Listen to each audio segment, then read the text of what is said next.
Hello दोस्तों, आपका स्वागत है एक और प्रेरणादायक सफर में, जहां आज हम मिलेंगे एक ऐसी कहानी से जो आपकी सोच बदल देगी। दोस्तों, किसी ने बिल्कुल सही बात कही है, जैसा खाओगे अन्न वैसा रहेगा मन।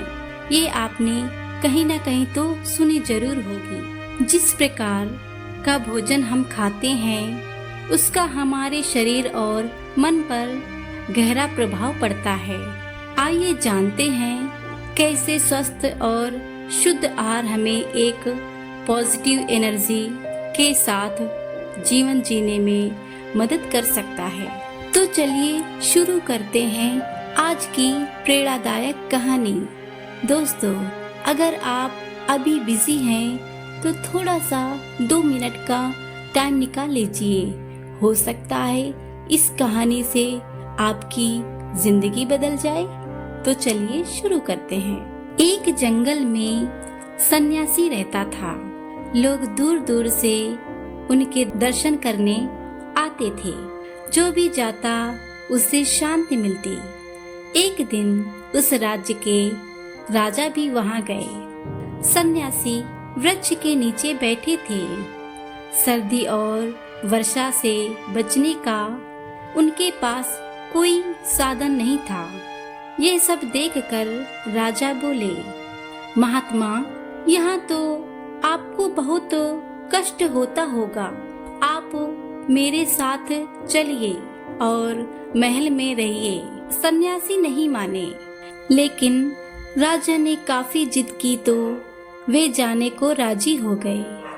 महल में सन्यासी अच्छे कमरे में रुके। हर समय नौकर उपस्थिति रहने लगे। अच्छा भोजन मिलने लगा। राजा रानी दोनों उनकी पूजा करते थे। इसी तरह 30 दिन बीत गए। एक दिन रानी नहाने गई और नहाने के बाद वह अपना कीमती हीरो का हार वहीं भूल आई। रानी के बाद सन्यासी नहाने गया। हार दिखाई पड़ा, जिसे उन्होंने उठाकर अपने कमंडल में रख लिया और महल छोड़कर भाग निकला। कुछ देर बाद रानी को ख्याल आया कि उसका हीरो का हार बाथरूम में ही छूट गया है। जब वह ढूंढने गई तो वो हार गायब हो चुका था और बाद में पता चला कि जो सन्यासी वहाँ रहता था वो भी गायब है। राजा ने सिपाहियों को उनकी खोज में भेज दिया। सन्यासी शहर से भागते हुए जंगल पहुँचे। दोस्तों, कहानी और सुनते जाइए आगे क्या होता है।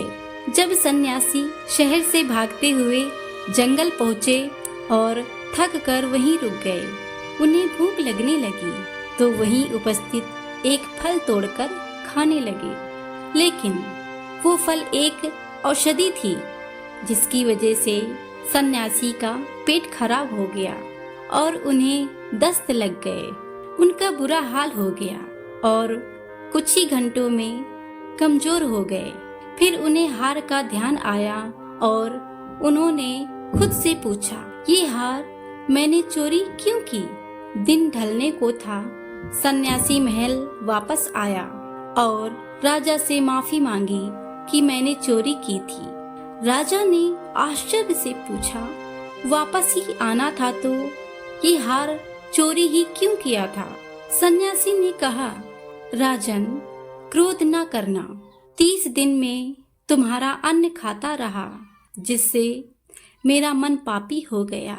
जंगल में मेरा पेट साफ हुआ, तब मेरा शरीर शुद्ध हुआ और तुम्हारे अन्न का प्रभाव समाप्त हो गया और मैं अब फिर से पहले जैसा हो गया हूँ।